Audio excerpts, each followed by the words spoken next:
How's it, everybody? And welcome to another episode of the Corona Golf Show. Today we're going to do another part 2 of the lockdown golf lessons. So once again, thank you guys for sending me all the golf swings. I do receive all of them. I'm trying to work through all of them as fast as I can. Every lockdown golf lesson show, I'm going to do 2 sessions or 2 evaluations of videos that's sent to me. But I will get to all of them as fast as I can. So keep sending the videos. Hopefully I can run through everybody before the lockdown ends. So thanks for that, and thanks for watching and participating in the show. Today I've got two quite different type of people that I'm going to evaluate. One is going to be kind of like a mid to high handicapper, actually like a mid handicapper, and then I'm featuring a special guest today, David Frost. So I've been fortunate enough to meet David Frost, and I've actually shared some very magnificent moments with him. I'm quickly going to tell the story. In 2015, I moved to the United States to go teach golf over there, and my father, who's a longtime friend of David, always goes to go watch his tournament played at Mississippi, Fallen Oak. So he invites us to go watch him play this year. I think it was called the Mitsubishi Classic. I'm not sure. I know they changed the name, but it doesn't matter. Anyway, we go to Fallen Oak, Mississippi. We get there. We get our tickets. We went to go watch him, and it was the final round. Okay, so David was a few shots back, if I'm not mistaken. He was playing very solidly. So we watch him play, and he's just kind of draining a few really important and clutch putts. So it started getting exciting. He eventually gained a lead of about 2 strokes. Then he goes to, I think he goes to the 17th hole. So this is a kind of a long par 3. I think it's like a 5 or 4 iron. It's definitely not an easy hole. So you've got a bunker on the right. The pin is back right, if I can remember correctly. And David just hits this beautiful dead straight 4 or 5 iron, I would assume, to the center of the green, which is the perfect play that you need to actually approach this hole with. He gets to the green, and I mean, don't quote me on this. David will actually tell the story a little bit later as well, but he ended up getting a 1-shot penalty, and it was something about his marker, or something happened by accident, and the rules official approached him after the hole and said, listen, you know, you're getting a 1-stroke penalty. I mean, he's about to walk down the last fairway, and now he's got to hear that he's got a 1-shot penalty, and all of a sudden he's only got a 1-shot lead. And we were standing right next to the green, right next to the grandstands there, and he walked past us and he said, I got a penalty. He actually took it very nicely and stayed focused, you know. He didn't really overreact, and that's a very good sign of mental strength. Obviously, David has played all over the world and is a magnificent golfer, and has played, you know, in very big and great tournaments. So he knew how to handle the situation. He said, well, let's just see what happens. And he went to the tee and hit a great drive down the middle of the fairway. And this is a very long par 4, dogleg left. He got water all the way down the left. A very long green all the way, and the pin is at the back as well. So David takes a club, another beautiful dead straight shot down the center of the green, pretty much right at the flag, but it ended up coming a little bit short. I would say about 30 foot or so. You know, so we're standing a little bit far back because the stands is filled with people, so I couldn't get all the way around in time. So I see him putt, and I see the ball ends up, you know, being slightly short. It ends up marking the ball. If I can correct, I mean, from where it looked to me, it looked like it was about 6 to 7 foot, maybe 6 or 5 feet left for par. And there's one 4-ball behind them that needs to finish, and he was in the second last 4-ball. So, I mean, I was so nervous just watching, but, you know, the great putter that David is, he just steps into it, goes through his same routine, and he hits it in the middle of the cup.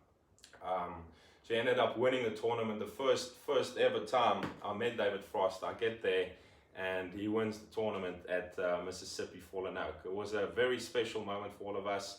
We went to have dinner afterwards, and thanks for that, David. That was a great memory that I shared with you. Yeah. Anyway, so fast forward, David continued to play on the PGA Tour. Every year I would go to the same tournament to go watch him play, and I'd be a helping eye if he just kind of needs to get confirmation about certain things in his swing, which was a great honor and privilege for me to be able to experience that type of teaching on that level. So David goes, I think it was a year or so later, he plays in the Senior Open, if I'm not mistaken, and he sends me a few videos of his swing, and he was just asking what my opinion is, and do I see anything in particular that that looks kind of out of whack. So in today's show, I'm going to feature David. So we're going to pull up his swing, and I'm going to discuss kind of what I told him and what I saw about his swing, and then we're going to move on to the next student after that. So let's pull up his swing right here. All right, so I'm going to go on the down the line view first. So David, I mean, great posture, excellent grip, nice balanced position. Takes the club back, really, really good takeaway. So you can see the club is parallel to the target line right in his hands. He's always had this signature move, from how I know his swing. It's slightly steep, middle of plane in the middle part of the swing. But you'll see how he beautifully shallows it out on the way down. So he goes to the top. Quite a nice, short, compact swing. He gets to this position. And now you'll see I'm going to draw a line here called the turn shoulder plane to kind of just see where the hands. So you draw this through the right shoulder. Okay, so he goes to the top. And watch how beautifully he loads the shaft. This is one of the really great things about David's swing is as his hands is actually still going back, you'll see his body is changing direction. And then that's how the shaft loads. Okay, so very, very great way to load the golf shaft and create energy and speed in the swing. So watch how he shallows out the shaft beautifully. So he gets to this position slightly in this particular swing, slightly under the plane. But the key thing that that we discussed and that I told him was kind of more through the hitting zone or through the impact area. That was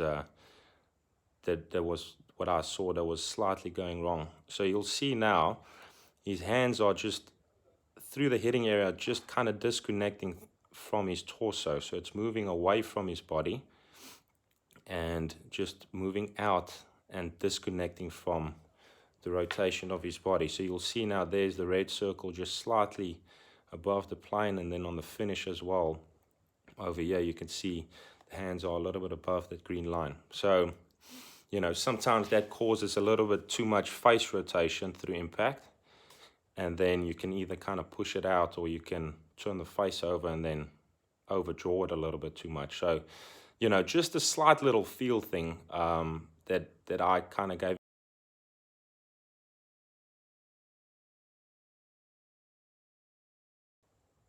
the hands closer to the body, and then and not rotating the face too much. So I mean, not too much wrong from the previous year that I saw him when he won in Mississippi. Obviously these small things kind of come and go sometimes, and you just need to kind of get a better feeling for these sort of things. So anyway, beautiful swing, excellent loading of the shaft, and that's what we discussed, just kind of keeping the hands a little bit more connected. All right, so we're going to quickly discuss what I saw and what I told David in those videos that he sent me. Like I just explained, to quickly just show you in person, basically he'd get the club very beautifully into the slot like he most of the time does, and then from this position through the hitting area, he would go a little bit out, his hands would disconnect from his torso, and that would get the face rotating. These players are very, very excellent when it comes to coordination. So as soon as the hand path kind of moves this way, his brain says, well, we got to hit the ball to that target, and then you'll get that face rotating a little bit too much. The problem with that is if you mistime that, then you can get a little bit inconsistent. It wasn't a big major thing in David's case, but anyway, so what we want is we want the club to be in the same slot, and then from there feel that the hands and the arms stay connected through the hitting area, keeping the handle low and left. Okay, so the feel that I tried to describe to David, pros, they like to kind of refer to a feel. They can relate to something quite quickly and then just execute it right away. They don't want to stand on a Wednesday on the range before tournament and think of too many technical thoughts. Okay, so the picture that I painted for David was it needs to feel more like a punch shot. Okay, so the finish needs to feel like a punch shot. So what that means is if we hit a punch shot, we automatically, most people would finish low and left and abbreviate the finish. Okay, so that's the picture or the feel that it needed to look like. One important thing that I did tell him though, it shouldn't go from this position to that position. It needs to go down to the same slot that he always gets it into. It's from there through the hitting area that you want to feel the arms stay connected, and you keep the face square through the hitting area. Okay, if the handle goes more left and the arms stay connected, we will prevent the face from flipping and rotating. As soon as the handle goes this way and the face rotates, that's when we get that inconsistency in the face angle. Okay, that was the key feel or the big feel that I tried to kind of give David at that particular time. Obviously an excellent player. I'm just going to switch the cameras. Okay, so on the face on, in this camera here, what I wanted to show you was, David, the loading of the shaft that I talked about earlier. This is one of his best attributes of his golf swing. David doesn't have a very long swing. He doesn't even get it probably parallel when it comes to the length of his swing, but he still hits it a good, decent distance, especially, out where he's playing, and throughout his whole career, he wasn't the shortest hitter of all of them, to say the least. So the reason why he was able to hit it this great amount of distance was because of this loading of the shaft. He really understands how to create energy and load the golf shaft and transfer it onto the golf ball at the right time. So that's a very important thing. You'll see as David gets kind of to a 3/4 or to the top of his swing, as soon as he gets close to his top of his swing, you'll see the body kind of change direction. So the hands are still moving in this direction while the body is moving the other direction. And that is what creates the loading of the golf shaft, okay? Where as soon as you change direction at a particular point, that's when we get the load in the golf shaft. He does that phenomenally well. That's probably one of the best things, in my opinion, that I can see from his golf swing, that gives him the nice short control with his swing, but at the same time, he's learned how to load that short compact swing and still create enough speed and distance to hit the ball where he needs to hit it. Okay, so it's one thing if you keep your swing short, but you can only hit it, 8-iron 140 meters, then it becomes tricky. But if you can keep it short and compact and still hit it the same distance, now you become more efficient. And that's what David did most of his golf career, is he learned how to get efficiency in his golf swing. So excellent kind of tip there. Again, that's the difference between a really great player, somebody that makes a living most of his life, or somebody that's just, +2 handicap or average golfer. Okay, so good tip for the viewers out there to kind of go look at that loading phase of the golf swing. I'm going to go ahead and hit a few shots just to kind of see on the back camera kind of how the old swing looks like. It's going to be in an exaggerated form, and then I'm going to do the new swing, or the swing that I wanted David to feel as he goes through impact, and kind of see what the ball flight does on TrackMan. So he used to set up, now I'm just going to disconnect, exaggerate this a little bit, kind of high finish with the hands, rotation of the club. You'll see on the TrackMan there, the club path here is 9.4 degrees, okay, swing direction 8.8.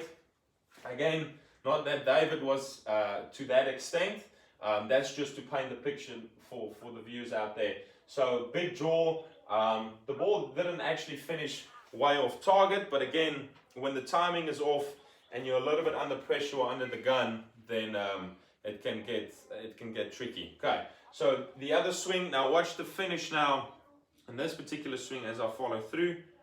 Okay, so I'm going to go lone left, punch shot field. Okay, so you can see the hands finish nice, low and left. The ball flight, you can see slightly right, club path only 2.3 degrees from the inside, swing direction 1.1 degree left, and the ball actually just stayed slightly right of the target. I exaggerated that to try to prevent the face from rotating or flipping, through the hitting area. I really tried to feel that the handle goes left and the face stays kind of square through impact. Okay, so that's kind of my observation at that time. What me and David, in terms of the videos he sent me. Again, these players are really, really good. Small things with professional players like that go a really long way. I'm fortunate enough to teach 5 pros on the Sunshine Tour as well. And when we go on tour, those are the sort of things that you need to discuss with them. Ball position, alignment, feel factors, I call it. It's a feeling type of kind of sensation that they can grasp quite quickly, and they can take it to the golf course, in a shorter amount of time, with no need to think too much about the swing while they play. Okay. Anyway, thanks guys for joining in. That was today's lockdown lesson featuring David Frost. One of my favorite stories and one of the highlights of my career, definitely. So it's a privilege to be able to share this with you guys.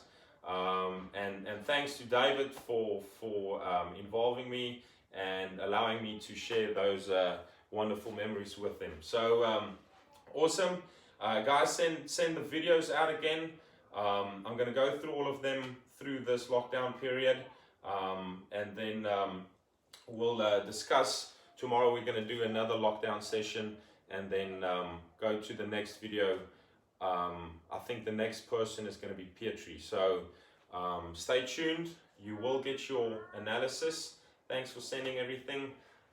Like, share, comment, and then I'll see you guys on the next episode. Take care. Cheers.